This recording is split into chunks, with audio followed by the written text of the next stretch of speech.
Welcome back, all my 40K fanatics out there. I'm DJ here with Tim's Nation, bringing you the final video in my Destroyer conversation, Destroyer topics, talking about Destroyers, bringing you the biggest, the baddest, the best, my favorite, my personal love, the Skorpekh Lord.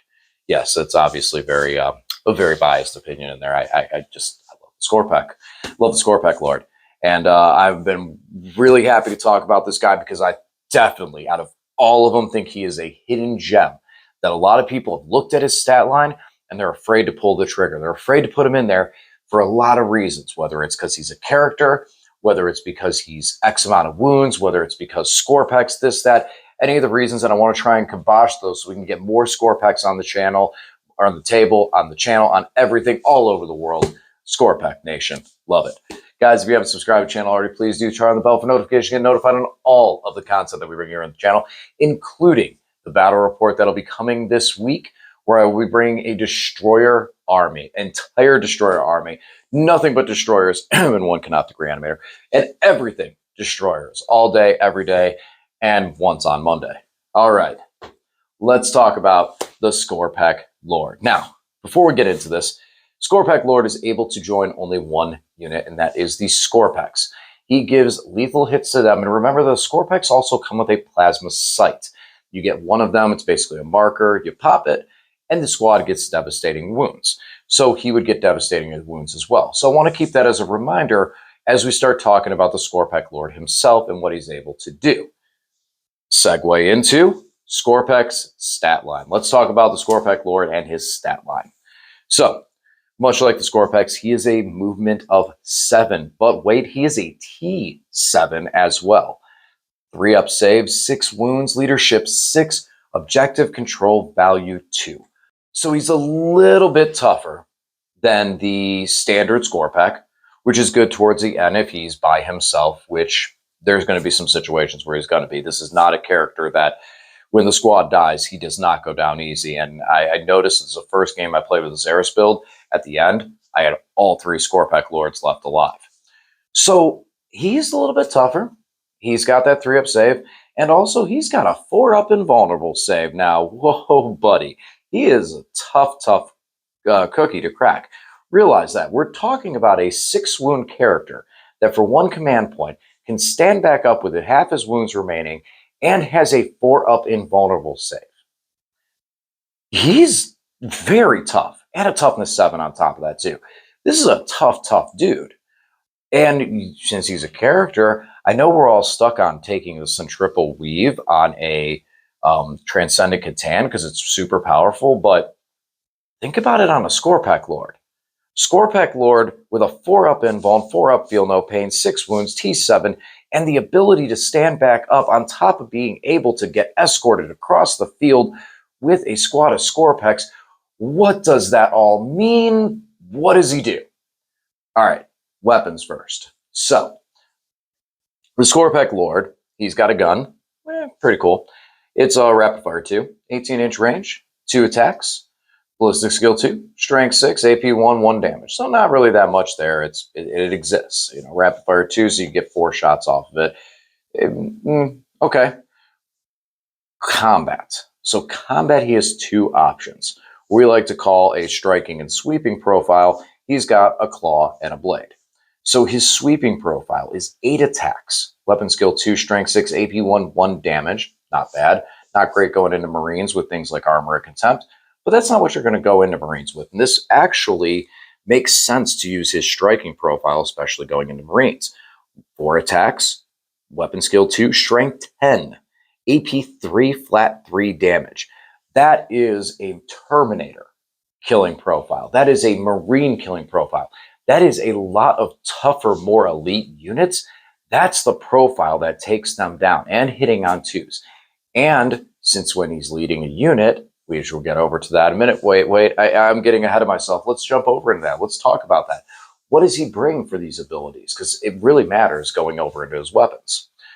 So he is a leader for Skorpechs. He has reanimation protocols, as everything else does. United in Destruction. While this model is leading a unit, models melee weapons equipped in that unit have lethal hits. So, then Crimson Harvest. I almost want to step away and talk about everything else before we talk about this, but we'll finish up with it. Each time this model makes a charge move, select one enemy unit within engagement range of this model. Roll a d6, 2 through 5. It takes d3 mortal wounds. On a 6, the unit takes d3 plus 3 mortal wounds. On a 6, he crashes for d3. I'm sorry, did I say d6? d3 plus 3 mortal wounds. Mortal wounds, not devastating wounds, mortal wounds. This guy does impact damage on the hit alone to start the day. And then he gives lethal hits to the unit he's joined and himself. So he and his Skorpeks are getting lethal. And then when you pop the plasma sight, you are looking at the devastating wounds coming over onto him as well. Again, many people feel like that is redundant, that having the lethal and the devastating is redundant. I say that it isn't. I believe strongly that being able to roll 6s at any time with this squad and it does something is powerful, is good. Yeah, I mean, especially with the devastating wound change, it's not even like you're losing that much for that hit. Now, with this guy's profile and with that Marine killing strength 10 profile, those lethal hits, even if you don't get the lethal hits, you're hitting on 2s. So you pretty much are going to hit with all 4 attacks. And then going into that Marine-based profile, Terminator killing profile. Terminators, you're wounding on 2s. Any 6s, you're punching right through and picking up a Terminator when the devastating wound hits. And then on top of it, you're charging and doing mortal wound damage. It is worth, in my opinion, taking the Skorpeks for 100 points just to help escort this guy across the field. Not to mention, especially with some of my builds, I have strongly looked at and considered the fact he can stand by himself. Granted, you're going to lose the lethal hits because he's not leading a unit, but you still have a toughness 7, 6 wound body that can complete secondaries, hold objectives, crash onto units and rip them to shreds by himself, all for the cost of 100 points. Look at what we're spending other points on and what we're getting for roughly around that, okay? So you spend 80 points for 3 Tomb Blades, -1 to hit, scout move, and very much faster. I will give that. But then they have to kind of run away because they're a shooting unit. They can't really do much into combat. This guy can get up onto an objective that is being held by your opponent and hit and take and clear and win and clear it and do work from close range. He is also infantry. Yes, he's still infantry. Just had to make sure because, things change. He can go through ruins. He can walk through walls, run right up on an objective and say, welcome to my game. Welcome to my world. He's able to do a lot by himself or with a unit. And honestly, he's tough to take down by himself. Granted, some things like whirlwinds and artillery and stuff like that could theoretically make short work of him. And that's where you don't let him by himself and you have the Skorpeks in there. And he's got all this sort of protection making across the field. But then he's leading the Skorpeks. Skorpeks are now getting to hit on 2s. And that sheer volume of attacks that they bring, when you're going across the field and you're going into an objective in the corner and you're trying to take it so that you hold it for engage on all fronts, cleanse, everything else that comes into the secondaries that you need to get on an objective, clear your opponent off an objective, hold something in no man's land, get into a corner, having units that are able to move across the field and play into that next phase. Because a lot of our units, like that we use, locusts, single locusts, scarabs, warriors, not Lich Guard. Lich Guard do everything except shoot. These units, they get stopped when a unit gets on an objective and says, hi, I'm tougher than you, and you're not clearing me. And if you charge me, I'm still tougher than you, and I'm going to stay. And by the way, my sergeant happens to have a weapon. That's the type of stuff that always kind of gets in the way. And we end up losing points, not being able to push, or we push towards something like engage on all fronts. We get it. We cleanse an objective. We not cleanse. We storm a hostile objective. We do these things and we take them. And in our minds, we know, okay, that squad is dead. Those scarabs are dead. Those tomb blades are dead. That unit is gone because there's nothing they can do. With Skorpekh Lord, some of this stuff, the fact that their damage has been reduced a bit is not necessarily a bad thing, where now we can charge a unit, pin them in, hold them there, sit on the objective and go, what do you want to do? What do you want to do? Are you going to try and desperate breakout from this? Are you going to, what are we doing here? But ultimately, in the end, you're able to charge into that objective, get into a rune, get behind a wall, and now your opponent has to come and answer you. And when they move close to you, whereas if they move close to Tomb Blades, and I've seen this myself in many of the games, where Lane will use units that he will move close to me where my Tomb Blades are.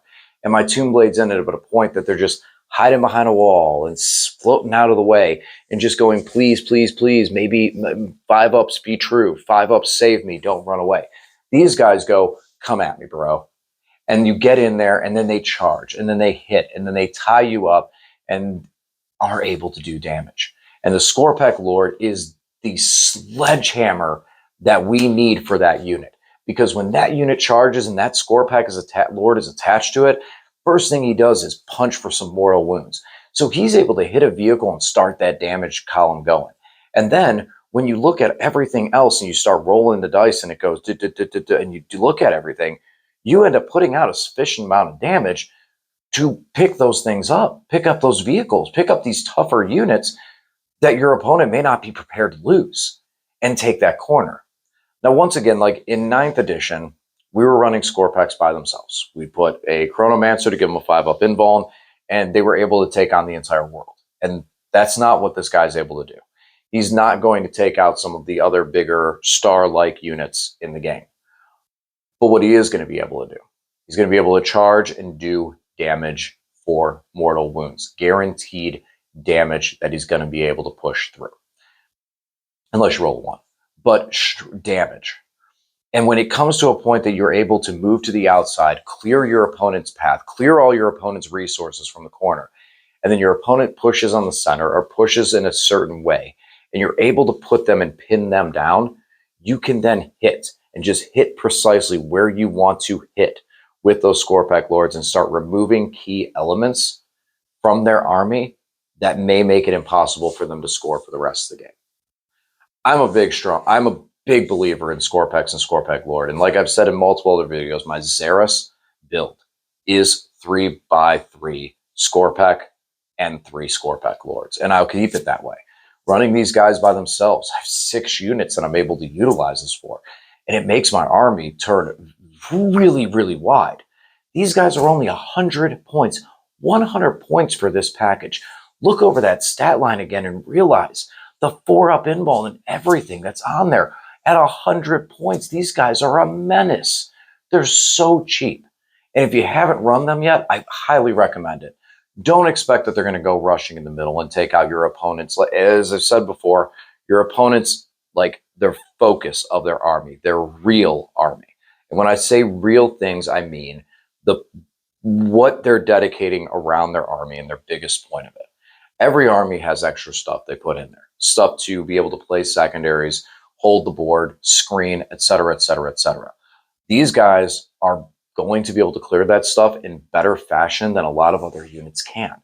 Now, some other units that we have in those roles are cheaper, like the Scarabs, like the single Locust. But then at the end of the day, the value that we get out of those is not equal to the value that we get behind Skorpekh Destroyers and Skorpekh Lords. I highly recommend giving them a try if you haven't already. And on Monday, again, I'm going to be bringing them in my Destroyer list, as well as when I start working on the Xeris build, you're going to see a lot more from them. So please tune in, take a look at those things, start some conversation about them. I'm a huge fan of these guys. I got my buddy Skorpekh Lord Thanos. Notice the name. I got him with his Infinity Gauntlet glove. He's going to be enjoying it and enjoying the game. He's coming with the Centriple Weave. So we're looking at a Skorpekh Lord with a 4-up Feel No Pain and a 4-up invuln on the table. All right, guys, that's all I got right now. Hopefully you enjoyed this video. I'll talk to you again soon. Thanks for watching.